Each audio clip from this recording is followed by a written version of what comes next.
Welcome to Espiritu Coffee Chats, the podcast where we blend wellness, spirituality, and business to help you live with intention and balance. We're your hosts, Valerie and Arlene, two Latina entrepreneurs here to guide and grow with you. Welcome back to today's podcast. We're doing another episode of Espiritu Coffee Chats, and today we're talking about ayahuasca. Yeah, we're back with another ayahuasca episode, and that is mostly because Val and I had recently did one this past summer, and this would be my third time. Valerie, what is this for you? This is now my fourth time. I can't believe it. I know. So we thought we would update you because we did do an ayahuasca episode all the way back when one of our very first episodes. I will leave the link below, but you can scroll back. It was maybe like episode between 1 to 5. And that one we have more of like our experience from the first time to the second. Valerie was her third. And then now we're just kind of updating as we go along with our journey. Yeah. So one thing about ayahuasca that I think we've said it before is that it's not like a recreational thing or shouldn't be treated as such. There are definitely a lot of sacred indigenous practices that come with it, and it should be a plant that is respected.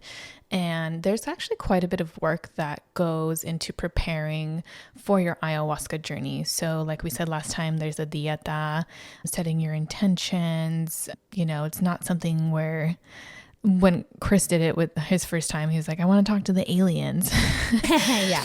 It's a little bit of that, but not really. I mean, yeah, we'll talk about it. But it's definitely something to be taken seriously and with respect in how you approach it and the people that you're doing it with, and also the shaman. Like, it's best to have a shaman who has practices in indigenous wisdom and plant wisdom, who's done it quite a few times. Yeah. Anything else that we should do before we dive in? I think that also being mindful of the energetics of the people around you, that is something that the past three or 4 times that we've both been like, okay, the energy of people around us really does matter. And it can either be enhancing or it can be very distracting. So I think that's something to really consider. Do you want to be in a big group? Do you want to be in a smaller container? Valerie has experience with doing it by herself, so she can touch on that. I've never done it by myself, but I've only done in like smaller groups. So that's also something to consider, especially since, you know, if you travel down to Peru and stuff or Latin America, you know, you're usually at retreat centers where they might be groups like 25. I've even heard like 30 to 50. So just know like what your level on and your energetics are. Like, are you empath? I am, and I feel everything. So smaller group works for me. But if a big group works for you, like, and again, it's just being mindful of like all the little things like that you wouldn't consider, that you would think in the long run do really help you in your journey, or like you can take away things and also take away things from other people. So there's that. Yes, definitely be mindful of the people around you. And every time I feel like we've been very selective with who was in the circle with us. And I remember the very first time we even had like a little meet and greet, if you will, where we kind of got together so that way we wouldn't walk in blind, not knowing who else was going to be in the circle with us. So something to keep in mind if you're venturing abroad for these large sessions. So yeah, we'll just dive right into, I'll start us off with how my experience was. I'm laughing because I'm just like thinking back to everything that I was feeling during it. And this was my 4th time. And gosh, this definitely felt like the most, I don't want to say effective one because they were all effective, but this one definitely felt like the most powerful. And us being naturals at ayahuasca, when we first got there, the shaman, we had used a different shaman this time, a male this time. Yes. Last time we used a female, and even the energetics of that were different. Yes. So that's also something to take into account. And generally how they perform the ceremony as well. Because this time our shaman played different instruments. So he could play like the icaros, the traditional music that you hear them play in like the jungle when they're doing ayahuasca, and also mixed in a little bit of modern music. So country, a little bit EDM. That was fun. We were definitely dancing and vibing. And I remember when we walked in, he was like, okay, do you guys have any questions? And we're like, no, not really. And he was even telling us how, because we had told him like our previous sessions, and he was telling us how multiple people had told him that for whatever reason that his medicine was more powerful. And I was like, oh, that's interesting. And then walking away afterwards, I was like, yep, that's what it felt like. Yeah. Yeah. So walking in, I didn't really have any intention per se. I was more so just like open to whatever messages that I would receive. And I just kind of wanted some guidance on like how to move forward, because in my personal life, which I don't really talk about much and probably won't go into much detail here, but there's just been a lot of stuff going on in my personal life and my family life. And then obviously business life has drastically changed. Like we closed the coffee shop and just trying to figure out how to rebound from that. So I guess in many ways I felt a little bit lost and not sure of where to go and how to proceed. And I think just everything compiling at once definitely took a toll on my mental health, which I already like struggle with before. And I used to have a therapist that I would meet with biweekly, and I've not met with them for about a year now, I think, because financial reasons. Like Search Coffee is my full-time job, and I don't have another job to like be able to pay for therapy. So ayahuasca has kind of been my therapy on steroids. So I walked in open with whatever I would receive. And I mean, I definitely got exactly that. I think there was a lot of blockages that I had from my childhood that it reminded me of, and also helped me release a lot of grief. I think I've just been carrying like so much grief. And I remember I even had to like leave the room because I was just so overwhelmed by it that, yeah, like I left. I went to the restroom inside the house because we were in a separate room. And I just remember I was like, I don't know if I can go back in that room. And it just was like so heavy. And I was really like, what's going on here? Like, why am I here? Like, what am I doing? Is this like, I also did not want to like ruin your guys' journeys. And I was like, okay, I feel like there's just something here and I don't know what it is, but it just feels so freaking heavy. And I purged a little bit in the restroom, actually. Purge. What do you mean by you purge? So I threw up. Because people are so scared of the purge. Yes. I mean, you can purge in many different ways. Mine was, in that instance, was throwing up. And when I was young, I would get like pretty sick and I would throw up a lot. And it kind of took me back to like those instances where I was just like really young. And it just triggered something in me that just brought in like all of this emotion. And I just remember I was like, I need help. There's something like, I just need help. And they had cats and the cats were like all around me. And I was like, for sure, I need help. They're like, I got you, girl. Take all this away for you. Yeah. I was like, the cats are telling me that I need help and they're trying to help me. And then I was like, okay. They're like, meow. Yes. And like rubbing against me and stuff. And the shaman's wife was like there in the room and she was there laying on the bed. And she had mentioned earlier, like, if you guys go to the restroom, like, don't lock the door in case you do need help or whatever. Like, we can come in and we can help you. And yeah, and I was standing in the doorway of the restroom and I was like, I don't know what to do, but something in me is telling me that I need to ask for help. And so I went over to her and I was like, excuse me, can you help me? Oh, I didn't know that. Yes. That's so cute. I loved his partner, his wife. She's so sweet. Yeah, she was really nice and very helpful for me. And so she's like, yeah, what can I help you with? I literally had no freaking clue what I needed in that moment. But I was like, I don't know, something just telling me that I need to ask you for help. And then she's like, okay.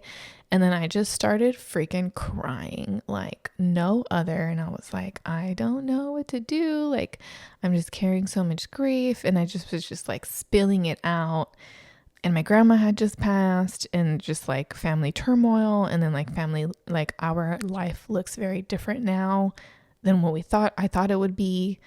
And so it was just a lot. Some of it felt like it was mine, but some of it also felt like it wasn't mine. And yeah, she was really kind and just gave me some, not words of affirmation, but like guidance on how to proceed through it. And because I was telling her a lot of it felt kind of like ancestral, like from my mom's side, because I do think my grandma came through in some way. And yeah, she was telling me how like even some of the grief that like we carry, that my mom carries, like it is partially mine because it is through the ancestral lineage. Right. So yeah. So then I cried out a bunch of times. The shaman came back in to make sure I was okay, because I guess I was there for a little bit too long. Yeah. And then I was going back, girl. And I just remember, I don't know if I told you guys this, but I was going back to the room that we were in all together. And I remember she was there, and I thought she was talking to him, but then I saw him like leave and go away.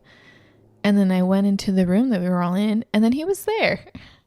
Oh, yeah, that happened. Yeah, no, I know what you're talking about. Right? Yeah, like it was like, is that the movie The Matrix, where like they're one area and then all of a sudden they flash to the other area? Yeah. That was happening a lot. Like I would think he'd be over in like one corner of the room, and then all of a sudden he's like right next to you. I'm like, wait, I thought you were just over there. Or there are times where I thought that he was over there with you, but then he was actually sitting down, like in a like super far away. And I was like, okay, maybe this is just his spirit. Yes. You know? Yeah. Definitely felt like the quantum timelines had been For sure. collapsed. Quantum. Keyword quantum. It was crazy. And I honestly probably would not have believed any of this stuff had I not done ayahuasca. Because before I was like, the Matrix, what? No, quantum, boo. But now I'm like, okay, right, here we are. But yeah, it was definitely just a lot of purging for me. I think the last couple of ones have been purging, mainly like vomiting. My stomach seems to be okay.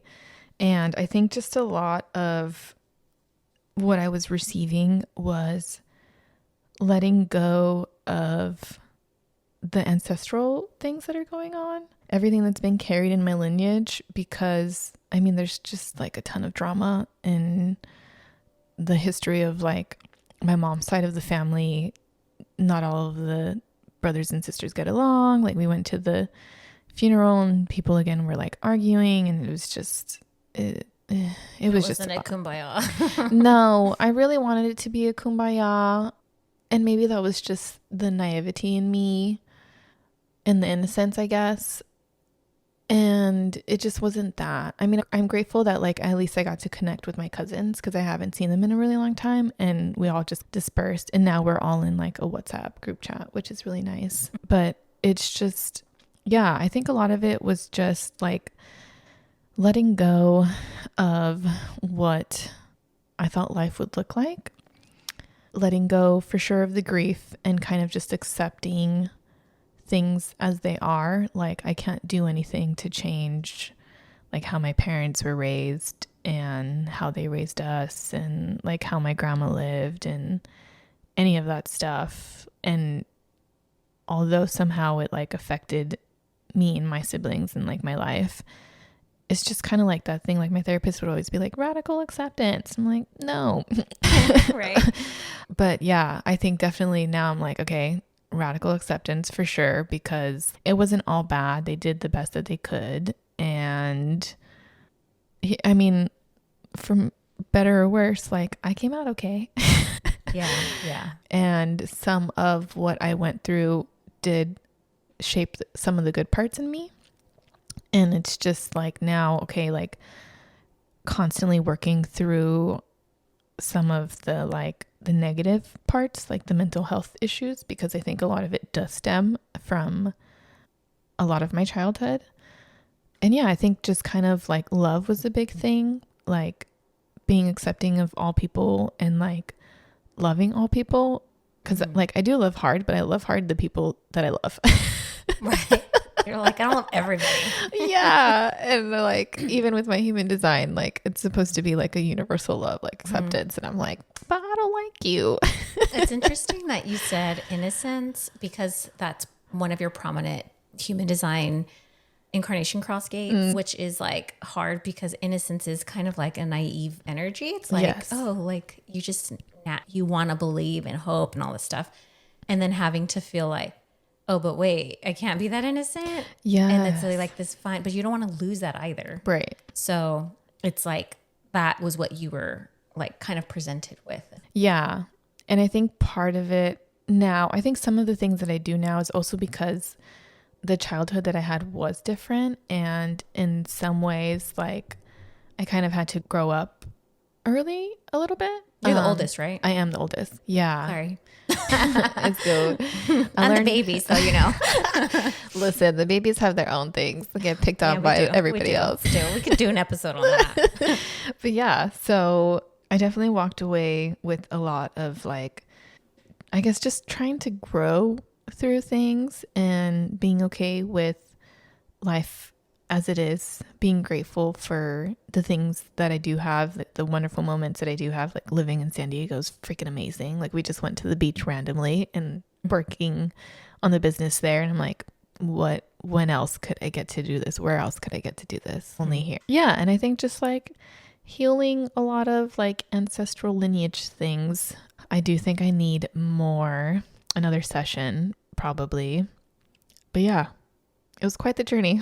Yeah. And this time when it comes, because ayahuasca is a feminine form plant, like the essence is a feminine, divine feminine.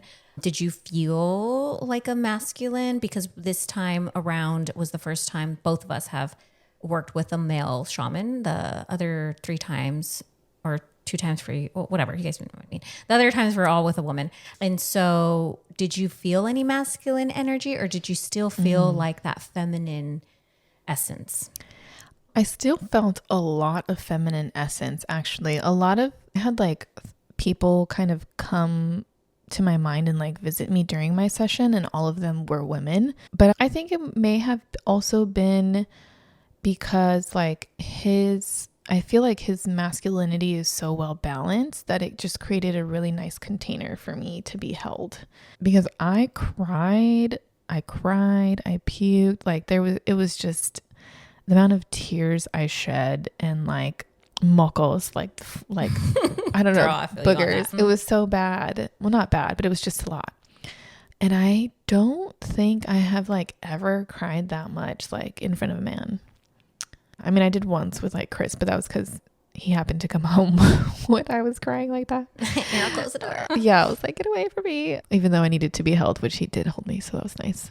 But yeah, I feel like maybe it was the masculine energy. I think maybe was felt for me through the intensity of the session.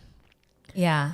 Yeah. And he did. It was interesting at me as an observer watching him connect with you in the fact that like he knew at what points were hard for you, and he was there like, and I can energetically feel him too, like using his energy to like really hold you, like hold space. And that was really beautiful for me to see a male, because you don't, see, I don't trust men. Okay. Like I have issues. Girl, same. I have a lot of issues with men, especially coming from a background with sexual assault and stuff like that. So seeing that, I think, and I was telling my husband this, was like so healing for me in that part, because I have such a wall with men with that part. Yeah. Like, I'm like, I don't trust you because you probably want something, or like, don't come into my energy field or whatever. Right. So when I saw that he was in that nurturing aspect with you, I was like, okay, yeah. Like, and it felt energetically pure. With ayahuasca, I feel like you remove so in Ayurveda, there's like the koshas and there's the 5 energy bodies. So it's like the energetic bodies.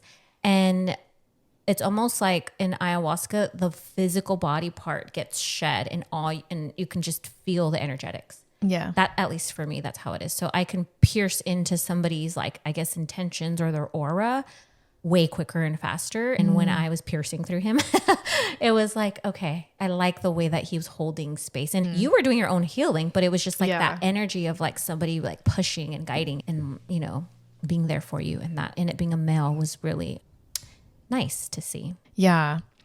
The one thing that really sticks out to me is like how you were saying, like how I was doing my own healing, like the Reiki. I was doing Reiki on myself, which you were helping me with, even though you were like laying there like 10 feet away.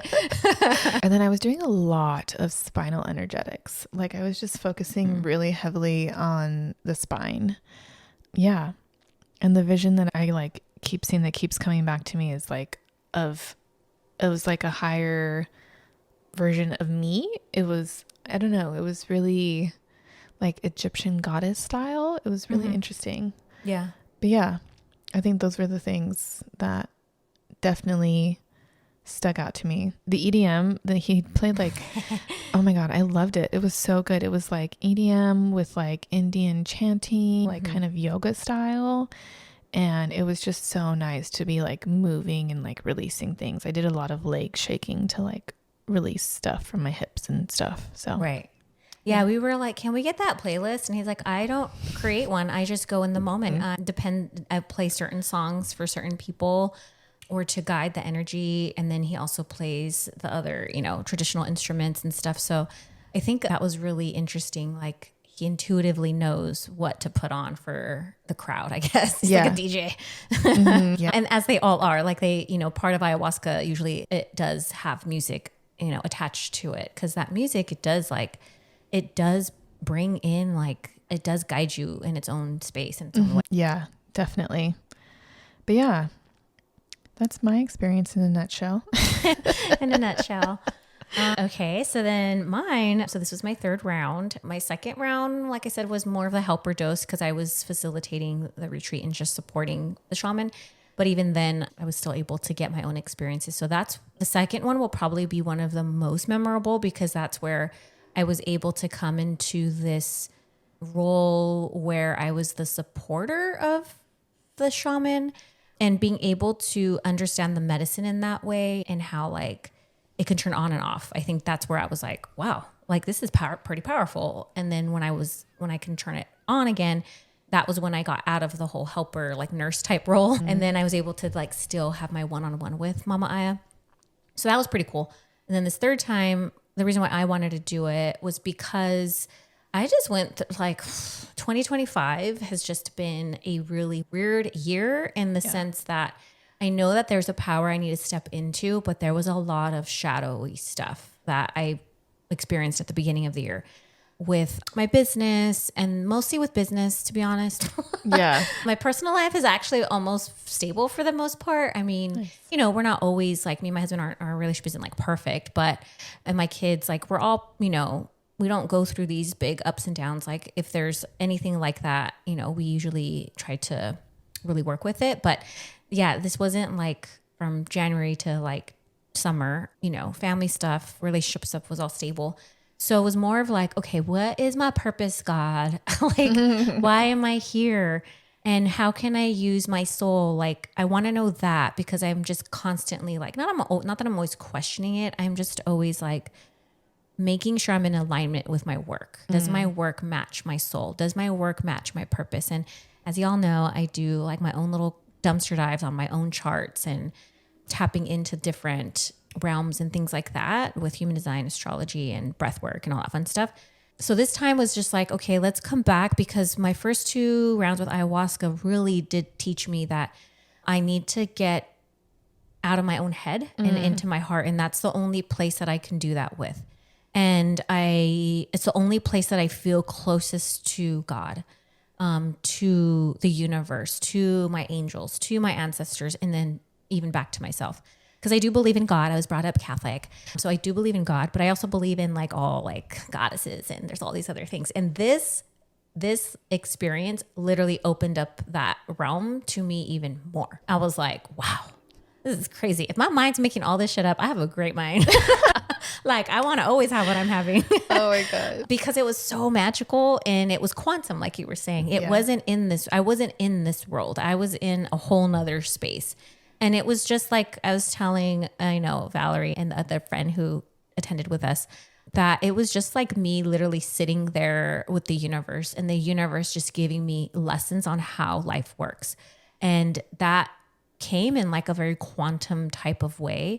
It was like, here's all these codings, and then here's why we have these codings. And then, but also you earthly being like here so that you can understand. And I'm like a little kid in the candy store, like getting a lesson from like this professor of the universe. And I'm just like, tell me more. And it's taking me through a journey. And that's literally, and ayahuasca is definitely a journey. I mean, yes. like you go through chapters, different stories, like you are literally on a journey. It's like you're on a magic carpet ride. And well, that's how I felt this last time. And I was just giving these lessons by Mama Ayahuasca. And it was definitely a female essence, but also in like different realms. And there's like different quantum realms and there's access to other realms, but it's like, but you have to get like shooken in a sense, you know, like there's certain consciousness, I guess, like soul consciousness. And so the more you are conscious, I guess, then the more you are like invited into these other spaces. So that's what half of my experience was. And it was just so sciencey. And I'm not a sciencey person, but it also, you know, in human design, there is a quantum, like the I Ching definitely, and the gene keys in human design definitely play with that. But so there's like a quantum science behind human design that I definitely do understand. But this was deeper than that. It was like, you know, like one of the biggest messages was there were no last names. And it was all about how last names don't matter. What matters is coding and light coding here on Earth. And I mean, up in the stars and the universe and all that. But on Earth, we need that last name because the genetics and the lineage and the blood and all that stuff. But up there, it's all just like quantum coding and light. And I was just like, what? And then, so there were no last names. That was the biggest thing. Like lineage matters, but not really up there. Yeah. And also there's no gender. There's no he, there's no she, there's no color. Like nothing really matters. What matters is light. I was like, what? Light coding. And I was like, okay, interesting. And mind you, I don't read sciencey stuff like this. Like I'm like spiritual stuff, hell yeah. But sciencey stuff, like, I'm like, why are we even getting into it? Like, it's not anything that my brain would make up, I guess is my point. Yeah. There's some people are like, well, you just all made it up. Cause you know, I'm like, no, I don't read this stuff. Like, I don't even look at all this. Like, I mean, the human design is the deepest that I get into that type of stuff. So anyway, so there was that. And then I guess like healing wise, I did get to a moment in time where I got to talk to my dog who passed away, Kobe. And that was really special because he passed away during COVID. And I didn't get to say goodbye to him because we weren't allowed into the room where they put the dog down because, you know, COVID. So I think in my soul that always weighed on me, and it still does. Like I can literally cry right now. But it was like Mama Aya asked, and Kobe was with her, like his little soul, do you want to go back to that moment? And do you want to, or like, are you ready? Do you want to go? Like, do you want to revisit that time? And I was like, yeah. But it was really interesting that they asked me and he asked me. And so I was like, oh, okay. So we went back and I literally sat there. I'm going to cry. And I held it like we were in the little office and I never even went. I've never put a dog down. So that's probably why like I felt really bad because like he was my first family dog. So, you know, I was able to like pet him and like to go back to that space. And so that was like so healing just for me with him because he was like such a big part of our family. And you know, he was like the dog that was our first family dog, you know? And then he even told me, he's like, so Frida does all these things, which is our little corgi dog now who would love to be in here with us. She's our podcast mascot. And he was like, she does these things that I used to do. And I know that you know this and I know that you think about it. And he's like, that is because she comes from where I come from too. And so we're like in the same little family and she's not him, but she's a part of him in a sense. And then they started explaining the coding again. And I was like, okay, interesting. Because she does do a lot of the same things that my dog Kobe used to do. And I remember sometimes I'm like, Kobe, are you in there? And so it's just interesting that had come up, but it was really healing in the fact that I got to like say goodbye on that energetic soul level. And that was which was really nice. And that's kind of what happened. My first experience with ayahuasca, the first time I did it, it was me dealing with grief around losing my daughter who had passed away of SIDS. Again, like ayahuasca just reminds me, like, you talked about grief, but my grief and Valerie's grief, I think the way that we talk about it is different. What you were dealing with at this time, at least. I mean, I know you're grieving with your grandma, but you were also grieving like chapters in your life that are now closing and evolving. And I was dealing with just actual like death grief in that sense. and got a little bit of that. And then the rest of the part was just what Valerie said. We called it the ayahuasca surgery. Yes. Because you get like, I literally was like getting, my head would like twitch, like somebody was working with my head, and it was like putting, like I can feel like little energy, like probes or something. Like, I don't fucking know.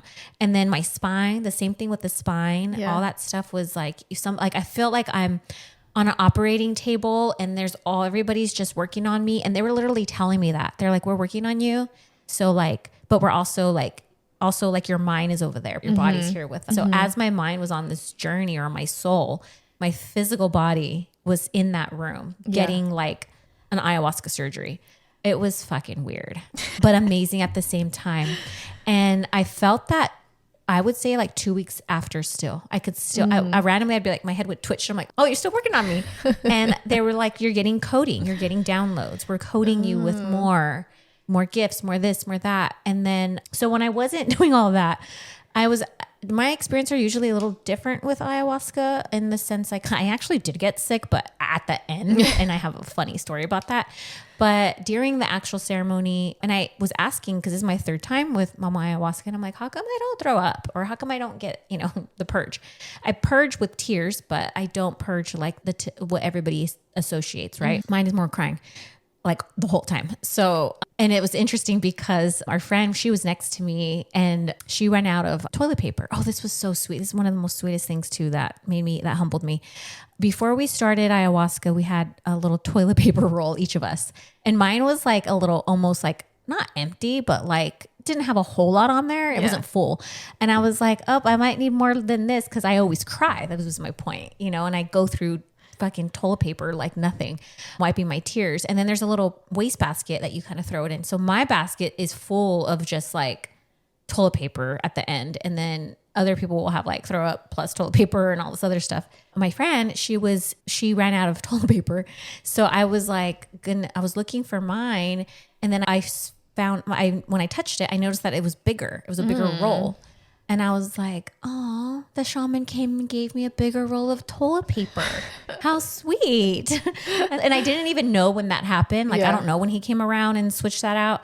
But I ended up I took some for me, and then I gave my toilet paper roll to our friend. I was like, here, girl, you need it. And I just had whatever. So I guess my point is that my purge is a little different, but it's also, I can also be in there and open my eyes and be aware of where the energy's at. So like when Valerie was feeling her feels and all the things, it was like, okay, let me go support. And I was like energetically knowing when and where to do Reiki and support her. And then our other friend who was there too. And that's kind of happened in my first journey, my second, and now the third. So sometimes I do get this like, okay, you can go help too. And I'm like, oh, can I though? Because I'm like, I don't know. Like, I'm not here. I'm not the healer, But it's like, well, no, bitch, you are. So stop doubting yourself. Like, you can hold space for this. You did it once, like for others, and you can do it. And so stop doubting yourself. So there's a lot of like, I felt like gifts in that sense. And there was also like, hey girl, you also need to slow your energy down. Like you need to slow down, and like, meaning like, in life, in your day-to-day, you're always running around. Like you need to give yourself space. You don't always have to go, and especially go for others. Like you need to nurture yourself. So part of them working on me was like recharging me in a sense, but it was also, and this is going to call back into what I'll leave everybody off with, is during that time, Mama Ayahuasca was like, so I need you to start listening to your body. When your body's tired, I need you to rest. If you don't want to eat something, don't eat it. If you want to not talk to somebody, don't talk to them. Like you need to get better with like your boundaries, especially when working with others and healing others. You don't have to always physically tire yourself out in order to also provide a healing and a service, or your gifts in a sense. So it was like, so you need to like conserve and literally like have more energetic boundaries. And so listen, and your body will tell you. And I'm like, okay. So there was a lot of like really telling me and lecturing me like to understand my body and my energy and all that. So then once everything ended, we all sat around and we were, debriefing, and the shaman and his wife, they held space for us still. And we had food, that was, Valerie brought food. I brought a mushroom broth, and Valerie brought cantaloupe fruit, which I've had the previous 2 times. And the shaman also, they gave us some food too. But I woke up and I was like, I hadn't ate. Oh, another thing too is I had to pee when we went, maybe like 5 minutes into the ceremony. I was like, I gotta go pee. But I was like, I don't want to wake. I don't want to get up right now though. So I was like, okay, well, I'll just wait a little bit. And then maybe 40 minutes in is when I started to feel it. I was like, oh, okay, we're here. I'm in the journey. And then all of a sudden, like, I knew that I had to pee, but my like body held it the whole time, which I thought was really interesting. And then the moment we woke up, I was like, when I came back to our realm, I was like, okay, now I got to go pee. And it was just interesting because I held it for like 4 hours. And I was like remembering when I first had to go pee, I felt like it was urgent. And then it was just like pause. And then I woke up when I came back to my body. So I got up and I went to the bathroom, came back. And then I was like, yeah, I'm not really hungry. But I saw this fruit on the table and I was like, maybe I should eat that fruit because we were going to go home. We literally did the journey. And then Chris, Valerie's fiance, came to pick us up. And then we came back home to our actual homes that we live in. So I was like, oh, well, I'm gonna go back to my family. So I should probably eat a little bit, even though I didn't want to. So this is a lesson. So I ate 2 pieces of cantaloupe and then I was chewing on it like for like 20 minutes. It was just like, bleh. But I was like, let me just chew on it. And it was really interesting that I chewed it to like mush, but I can feel all the little like, I don't think I've ever tasted a cantaloupe like that. Like it was just like, I could, like my taste buds could taste the sweetness, the texture, like it was like, it wasn't a bad thing. It was just like, I'm taking a long time to eat this. So I ate it. Meanwhile, everybody's sharing or whatever. And then like maybe another 10 minutes passes by. But before that, mind you, the whole time during the ceremony, I'm just chill. I think I've had my hand across like my chest the whole time and pretty calm. Didn't feel anything as far as like feeling like I needed to throw up or anything. So then after that, I was like, oh, I'm starting to feel sick. I got like chills run through my body. I felt like my body's getting hot, I'm starting to sweat. I'm like, what's going on here? And then I was like, shit, I think I'm going to throw up. And then sure enough, I was like, oh my God, I'm going to throw up. So I had the little trash bin next to me and I got it and I threw up in it. And then I was like, Mama Aya, and how sarcastic am I too? I'm like, you said that I wasn't going to get sick during ceremony. And she was like, you're not in ceremony right now. And you didn't listen to me. I told you to listen to your body and you didn't listen to me. You ate that fruit and you knew you shouldn't have. And now look what happened. So it was like so a lesson that I was like, yeah, like you just told me to listen to my body. And my mental body was like, you know, rationalizing why I should eat this thing, but my body did not want it at all. Like I would have been fine without it. And so that's what was so funny because she was like, yeah, now you needed to learn all of this because now I want you to remember this moment in your real life when you go back home to the rest of your life. So that was like pretty interesting, but a lot of it was just like, here's the way the world works, the universe. And then here a lot about my ancestral lineage too. There's a lot of stuff that I was like explained to about, you know, my mom's side for sure, the maternal side, as well as my paternal side as too. And there was a lesson on all that in like light coding, like here's the light coding for your family and all this stuff. And one of the beautiful things too was we want you to remember, or Mama Aya was like, I want you to remember that you have light, but you also have dark. So every time you see this June bug, and remember when they flew in your hair, and remember when your cousin gave you this necklace about, it was what is that called? Not a June bug, but they're a beetle.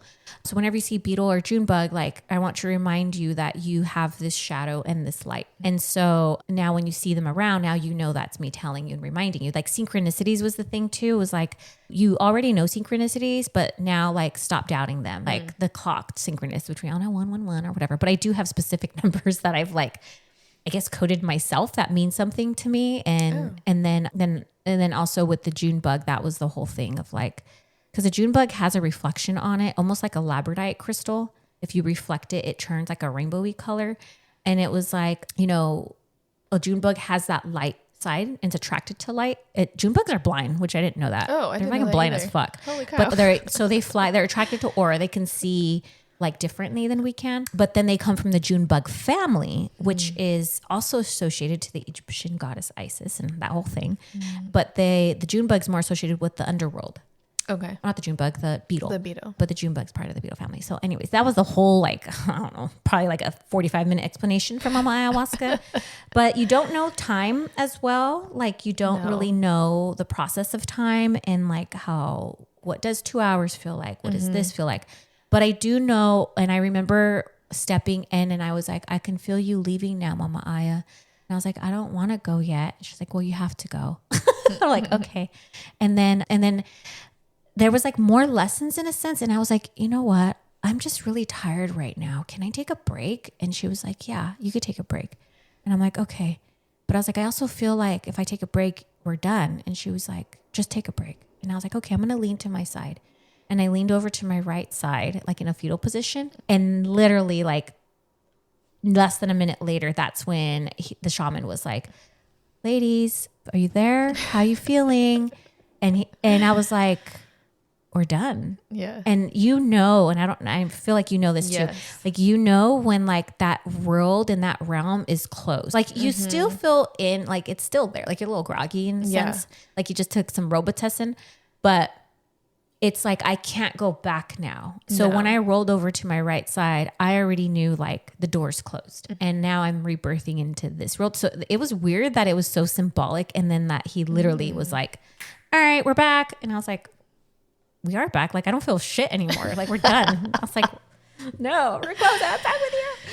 So that was really weird. And like I said, even going back to, for me, because sometimes every time we go through ayahuasca, I do get a little scared of going into the journey of the sexual rape that I endured when I was younger.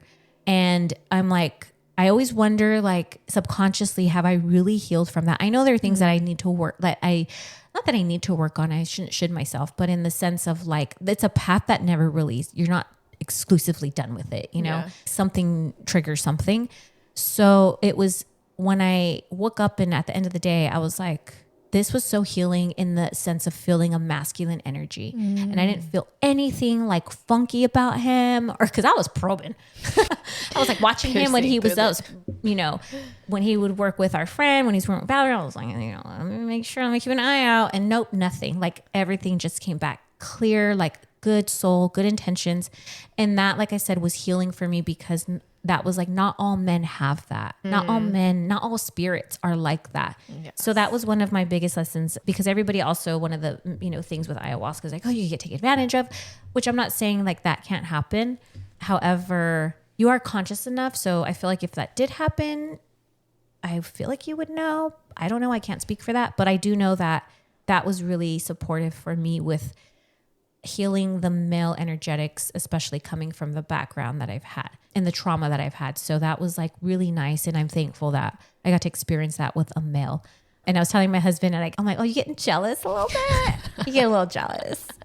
Sergio, come join us. Yeah, you come join us. I've invited him and he said he'll do it, but it's on his time. I'm like, yes, sir. Of course. So yeah, that's kind of, there's a lot more like into it, but that's like in a nutshell, our experiences this last time. And I feel like debunking some things would be like the purge. Like, don't be scared of it. And we've watched other people go through their purges.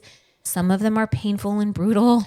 Some of them are scarier than others. But I think at the end of the day, she does give you, the medicine gives you everything that you need. And you just have to be open to the journey and the experience, and you have to walk in not knowing what you're going to come into. And if it's as amazing as mine was this last time, that's great. But it's also like, again, I have had those deep, sad moments where I'm facing parts of my subconscious or parts of my soul, parts of my lineage, my generation, that I'm like, man, okay. This is okay. This is where we're at. Yeah. I mean, I would agree with that. Like, I was the only one that took 2 doses that day. So when he pulled us out of it, I was still very much in it. And actually, the other friend that we were with was like, Val, do you need more time? And I was like, I don't really want more time, but I do think I need it. And then did like a little bit more work, a little bit more like eye surgery. And then we came out of it. It was like one more song or something. But yeah, I think the first dosage that I had, the first part of my journey was like releasing a lot of the grief, going through a lot of that stuff. But then the second dose definitely felt a lot more lighter. Oh, that's right. Valerie did have 2 doses. So in ayahuasca, you start out with your dose and then you can get another dose if you feel like you need more. I don't know what that. Yeah, let's speak to that because I don't really know. When I do it, I'm like, I'm good. Like, I'm already in land.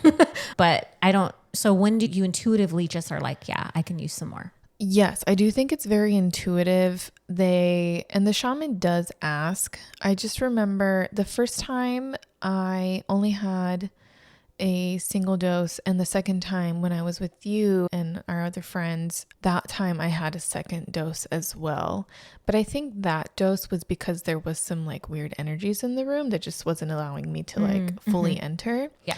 And when I did it by myself, I actually only had a single dose. And that one, I went and I saw my past lives. It was very like rainbows and butterflies. It was really nice. I don't think I had any purging that time, actually.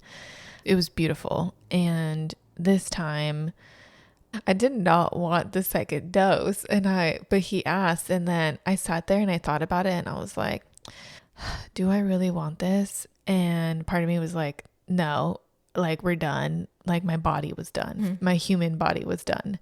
And then I sat there a little bit longer and I was like, yeah, I actually think I need to have a second dose because it felt like there was more work to be done. And I'm glad that I did, because the second part was more of like where the surgery, like when you talk about the IO surgeries, like girl, they like pulled my head to the side and were like freaking pulling on my ear. I was like, okay, just fix me. Thank you. Yeah.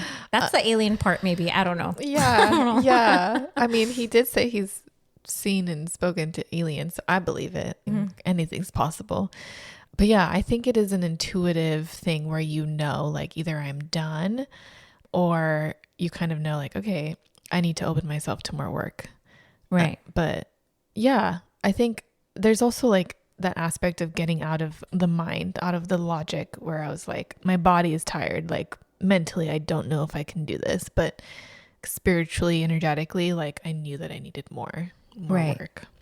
You just reminded me of something that I got in my downloads, which was AI. Remember I was telling you about? Yes. And the AI, and basically it was like with warfare and stuff. And that was probably the scariest part. It was like a very, what's that? Nostradamus type of feeling. And so it was almost like preparing me for what to expect going forward in the future. And, you know, I asked a lot of questions, and that's a whole nother thing. But I guess to sum it up is like AI is going to be good, but there's also going to be a lot of like lives lost because of it. And warfare won't be the same. The way our human systems work aren't going to be the same. And so just like giving me like a heads up in a sense. And it wasn't like horrible. Like I'm not saying like to scare everybody, but it was just kind of like things are going to be a lot quicker and faster. So one of the examples was like, you know, back in the day when there was just swords and no firearms, like it took freaking like a whole week to have a battle, right? On the battlefield. It was just like one little field, right? And you would have all these soldiers and they'd be hashing it out for a couple days. And then introduction of guns. And then, now it's like still on the same battlefield, but now it's like a couple of hours or whatever. Now where we're at least the technology that we have right now, it's like bombing. And like that just lasts like a couple seconds, you know. Now with AI, the levels are changing. So that's where I was like, okay, this sounds a little scary for me at least. And so that's where it was interesting to have a conversation in that sense, if this is anything to like as a prophecy, not a prophecy, but I don't know how you like to call it. Seeing in the future, I guess. So yeah, that's something for me to chew on. And I just felt like I wanted to share that. So maybe we should kind of think about AI is great, but like, it should be regulated because there's so many things that could happen so fast. 100% agree. But yeah, so that's kind of one last little thing. I mean, yeah, I wrote down everything. So there's just like so much to share and talk about. Yeah. But we'll be here for 2 more hours. Literally. Yeah. And I think when approaching ayahuasca, just some things like we did follow a diet recommended, and we do recommend it for anyone who's interested in ayahuasca. It's not like totally necessary, but it does allow the medicine to focus on like what it actually needs to focus on, as opposed to like clearing out your system. You don't always purge. You don't always have to purge. Purging looks different for everybody. To find a safe shaman, definitely ask them questions about their practice, where they learned from. I mean, heck, even if they're trauma informed, I feel like that's really important. Oh, yeah. Yes, I 100% agree with that. Or yeah, because there's trauma that, I mean, look, every time I deal with something that happened, trauma.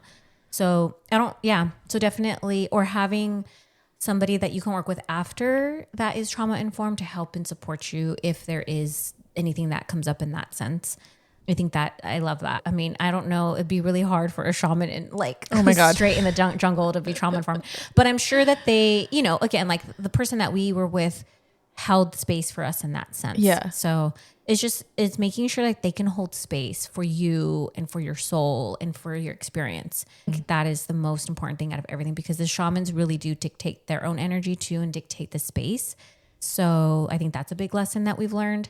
Yeah. So just like, you know, finding right questions, and maybe that's something we could put together. Like what questions would you ask a shaman or the retreat center, the facilitators who are putting this thing together or whatever. I think that would be really helpful, because I think that's really important. Yeah, for sure. Yeah. I did a whole deep dive. I mean, my background is in research, so I did a whole deep dive the first time, and I was like calling them had like for an hour. What else? Any other myths or things to debunk? Just is hard. I would say advice is, if you can, stick to it, but definitely something about pork, the pig, anything that comes from pig is, you know, is definitely a no-no because of the way that the animal is. And this is even something in like Ayurveda too, like they don't really eat pork and things like that. A lot of cultures don't, because one, they say that the pig is a really smart animal. And so you don't want a smart animal that you've ate to be messing with like your brain in that sense. I guess the energetics of it. And then also just pigs are associated with like, they're just dirty and like all that stuff. But also pig has a lot more of whatever the chemical is in ayahuasca, pork actually has that too. So it can, if those two together can spike up your blood pressure and cause, you know, the disadvantages of ayahuasca, right? Where your blood pressure could go really high and blah, blah, blah.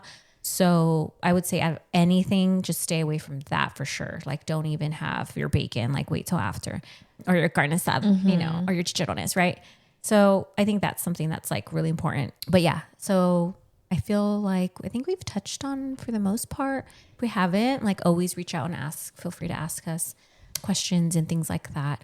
I do plan to do another where I will be putting together the ayahuasca retreat. I did the last one in April of 2024, and I'm thinking of doing it again, probably spring of 2026. So I'll put something in the description notes of this if you're interested to get on like a list. And then when I'm ready to kind of announce that I have all the details and plans set up, then you can get all the information for that.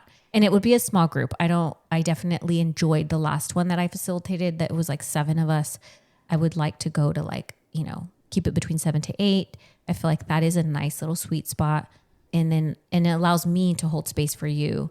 And then it allows for you to not be so energetically bombarded by your people that are in that space. And the way I do it is I create a container before the ayahuasca journey and then guide you through the whole dieta process. And we go through, you know, like kind of coaching type style support in a sense before the ayahuasca. And I feel like that's really important. I wish I would have had that, although we did that for yourselves. Me and Valerie did. But yeah, I definitely feel like the pre-ayahuasca is really also important. Maybe that's the last thing, like really setting yourself up for success and not just walking into it without any support. I think unless you already have a lot of experience with therapy and spirituality and all that fun stuff. But if like you don't, then I would definitely look for some guidance beforehand. Yeah. So keep an eye out for that. And then other than that, we're just happy to be able to share our experience with you. And hopefully like, you know, plant medicine is such a sacred medicine. It is from the earth and it can help with so many things that I just feel like the more we share about it, the more people will be like, oh, interesting. You know, we just want to pique people's curiosity to working with plant medicine and also debunk the whole like, because everybody's like, oh my God, you do that? Like they think you're on cocaine or something. I'm like, no, I've never even did that, but no. Yeah. Yeah. And you don't have to like travel out of the country. I mean, that's definitely an option, but you can also do it here in California. Yes, you do have to find a person who is able to provide it for you in a safe space. So definitely look into that. So yeah, but yeah, that's pretty much it. Do you have anything else to add? No. Yeah, we're all tapped out now. Yeah. Thank you guys for joining us on this episode where we shared about our experience. And yeah, like Arlene said, if you have questions, send us an email, send us a DM, leave a comment, however you want to get in contact with us, because we're more than happy to share. Like, this is definitely a plant medicine that I think a lot of people would benefit from. Yeah, I agree. Hey, thanks for tuning in. Bye. Bye. Thank you for joining us on this episode of Espiritu Coffee Chats. We hope you enjoyed our conversation and found a little inspiration to take with you. If you loved what you heard, don't forget to subscribe, rate, and leave a review on your favorite podcast platform. And stay connected with us on social media for updates, behind-the-scenes content, and more. Until next time, keep the spirit alive and the coffee brewing. Cheers! Ow, ow, ow.